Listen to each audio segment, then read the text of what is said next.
नमस्कार दोस्तों, मैं हूं शिवम पांडे और आप सभी का स्वागत है आपके अपने चैनल ट्रिक पॉइंट में। दोस्तों, आज हम लोग बात करने वाले हैं भारत के अफवाह तंत्र के बारे में। इससे पहले मैंने भारत के अफवाह तंत्र पर एक वीडियो अपलोड कर दी है जिसमें हम लोगों ने गंगा नदी तंत्र के बारे में देखा था। मैं आपको बता दूं कि अभी हम लोग केवल मैप से समझ रहे हैं और जो भी चीज़ें महत्वपूर्ण है मैं आपको यहाँ पर बता रहा हूँ। इसके बाद जब भारत का अफवाह तंत्र खत्म हो जाएगा तो मैं एक वीडियो बनाऊंगा जिसमें सभी नदियों के बारे में, चाहे वह हिमालयी नदियाँ हों या फिर प्रायद्वीपीय नदियाँ हों, सभी नदियों के बारे में मैं डिटेल में लिख कर आपको समझाऊंगा। ठीक है, अभी हम लोग केवल मैप से समझ रहे हैं तो ये भी बहुत ही ज़रूरी है। तो केवल मैप वाले पोर्शन को पहले कंप्लीट करते हैं, उसके बाद हम लोग डिटेल वाले वीडियो पर चलेंगे। वो एक ही वीडियो होगी जिसमें सभी को हम लोग कंप्लीट कर लेंगे।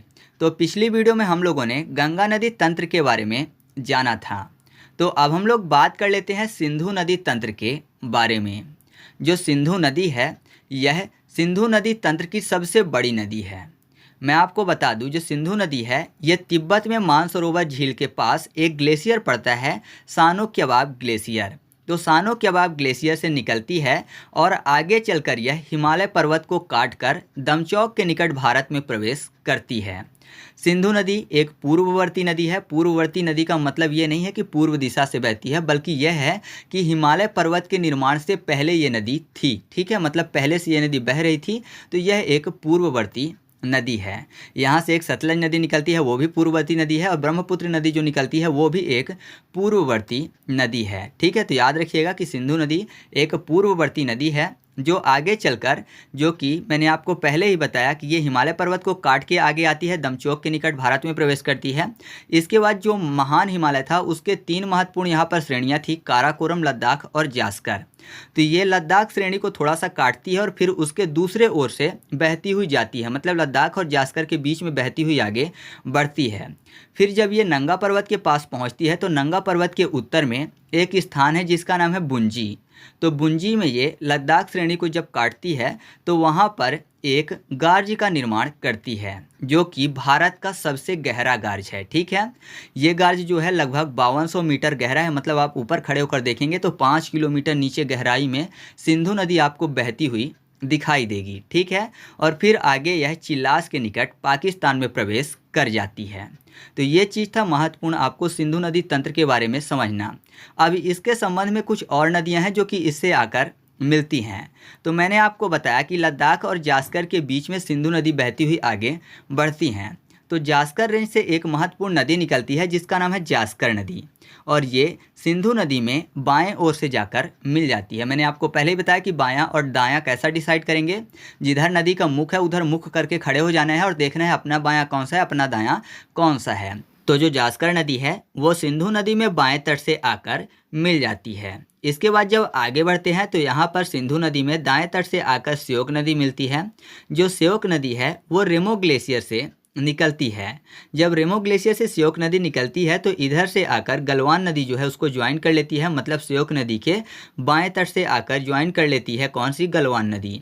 और फिर थोड़ा सा आगे जाने पर सियाचिन ग्लेशियर से निकलने वाली जो नुब्रा नदी है वो श्योक नदी को दाएं तट से ज्वाइन करती है, और फिर आगे चलकर सभी नदियाँ सिंधु नदी को दाएं तट से ज्वाइन कर लेती हैं। इसके बाद जब सिंधु नदी और आगे बढ़ती है तो यहाँ से जो गिलगिट नदी है वो दाएं तरफ से आकर सिंधु नदी में मिल जाती है। फिर मैंने आपको बताया यहाँ पर नंगा पर्वत के उत्तर में बुंजी नामक स्थान है, और यहाँ पर जो सिंधु नदी है गार्ज का निर्माण करती है और फिर आगे चिल्लास के निकट पाकिस्तान में प्रवेश कर जाती है। तो पाकिस्तान में भी 3 महत्वपूर्ण नदियाँ हैं जो कि दाएँ तरफ से आकर सिंधु नदी में मिलती हैं। एक है काबुल नदी। जो काबुल नदी है इसकी भी सहायक नदी है एक महत्वपूर्ण, जो कि स्वात नदी है, तो काबुल नदी में आकर मिलती है और फिर काबुल नदी जो है सिंधु नदी में मिल जाती है। इसके बाद कुर्रम और गोमल नदी जो है, ये दोनों की दोनों नदियां जो है ये सुलेमान पर्वत श्रेणी से निकलती हैं और दाएं तरफ से ही आकर सिंधु नदी में मिल जाती हैं। इसके बाद यहाँ पर एक स्थान पड़ता है मिठनकोट। मिठनकोट जहाँ पर पंचनद बाएं तरफ से आकर सिंधु नदी में मिलती हैं। पंचनद मतलब 5 नदियाँ जो कि सिंधु की महत्वपूर्ण सहायक नदियाँ हैं। ठीक है, और फिर पंचनद के आगे जब नदियाँ आगे बढ़ती हैं तो यहाँ पर जो सिंधु नदी है वो कुल मिलाकर जाकर नीचे अरब सागर में समाहित हो जाती है।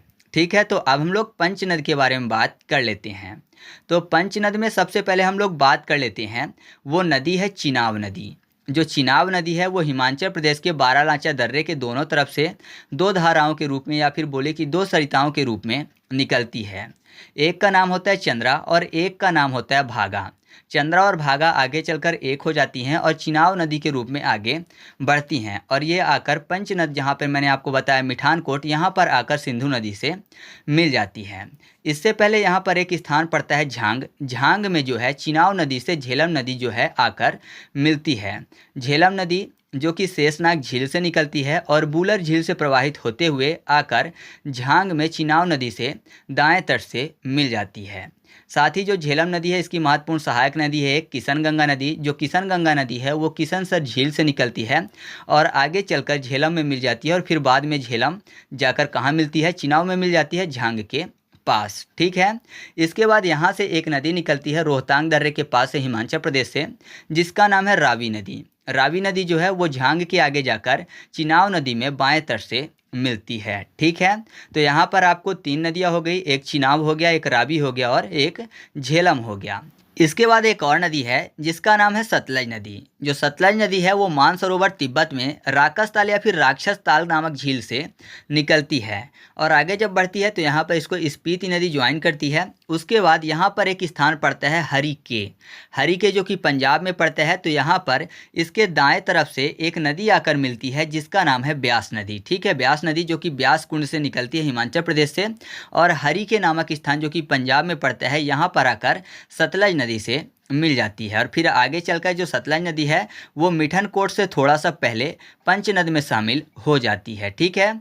तो यहाँ पर देखिए पंचनद हो गया और पंचनद जाकर फिर मिठनकोट में शामिल हो गई। पंचनद मतलब 5 नदियाँ हो गई। कौन कौन सी?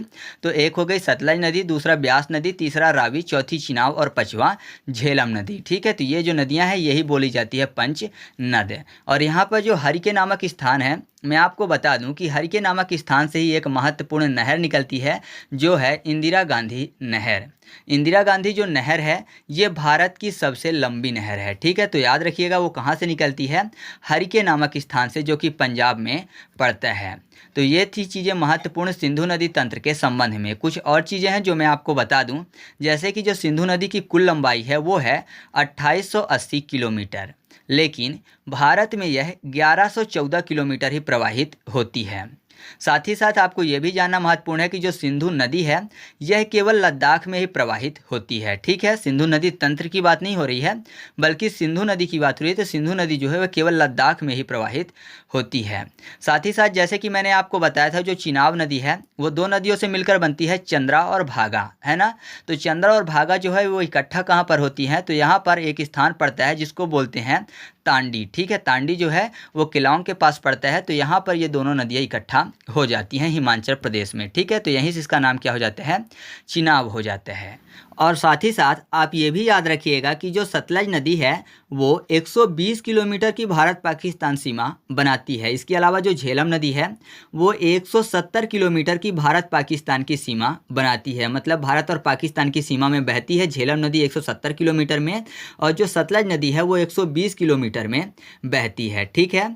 इसके अलावा आपको ये भी याद रखना है कि जो लद्दाख की राजधानी है लेह वो सिंधु नदी के दाएं तट में स्थित है। ठीक है। ये एग्जाम में कई बार प्रश्न पूछा गया है कि लेह जो है वो सिंधु नदी के किस तट में स्थित है। तो सही जवाब क्या होगा, सिंधु नदी के दाएं तट में। ठीक है। तो आपको इतनी चीज़ें याद रखनी है सिंधु नदी तंत्र के संबंध में। तो इस तरीके से अपना ये वीडियो कंप्लीट हुआ। आपको वीडियो कैसा लगा कमेंट करके बताना है। साथ ही साथ अगर आपको वीडियो अच्छा लगा तो वीडियो को लाइक कर दीजिएगा और दोस्तों के साथ भी शेयर कर दीजिएगा। तो चलिए मिलते हैं अगले वीडियो में, तब तक के लिए जय हिंद।